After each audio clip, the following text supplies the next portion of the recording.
بسم اللہ الرحمن الرحیم۔ السلام علیکم دوستو، امید ہے آپ سب خیریت سے ہوں گے۔ خلیفہ بلال فیض سیدنا حضرت ابو بکر رضی اللہ عنہ کے زمانہ خلافت میں ایک شخص نے شراب پی۔ لوگ اس کو حضرت ابو بکر صدیق رضی اللہ عنہ کے پاس لے آئے تاکہ اسے شرعی سزا دی جائے۔ ابو بکر رضی اللہ عنہ نے اس سے پوچھا کہ تم نے شراب پی ہے؟ اس نے کہا ہاں۔ حضرت ابو بکر صدیق رضی اللہ عنہ نے کہا جبکہ تجھے علم ہے شراب پینا حرام ہے، پھر کیوں پی؟ اس نے کہا میں مسلمان ہوں اور ایسے لوگوں کے درمیان رہتا ہوں جو شراب کو حلال سمجھ کر پیتے ہیں۔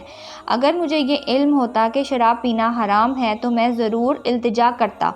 حضرت ابو بکر رضی اللہ عنہ نے حضرت عمر رضی اللہ عنہ سے مخاطب ہو کر کہا اس بارے میں کیا رائے ہے؟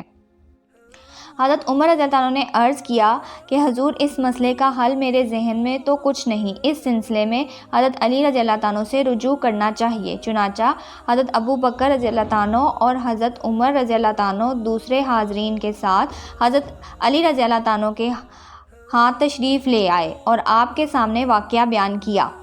حضرت علی رضی اللہ عنہ نے مقدمہ سننے کے بعد فرمایا کہ کس شخص کو انصار اور مہاجرین کے پاس بھیج کر اس بات کی تصدیق کروائی جائے کہ یہ کیا ان لوگوں نے اس کے سامنے حرمت شراب والی آیت پڑھی ہے؟ چنانچہ ایک شخص کو بھیج کر حاضرین و انصار صحابہ کرام سے اس بارے میں پوچھا گیا، لیکن کسی نے بھی اس بات کی گواہی نہ دی، تو حضرت علی رضی اللہ عنہ کی سفارش پر اس شخص کو آزاد کر دیا گیا اور آپ نے فرمایا کہ اگر اس کے بعد بھی تم نے شراب پی تو میں تجھے شرعی سزا دوں گا۔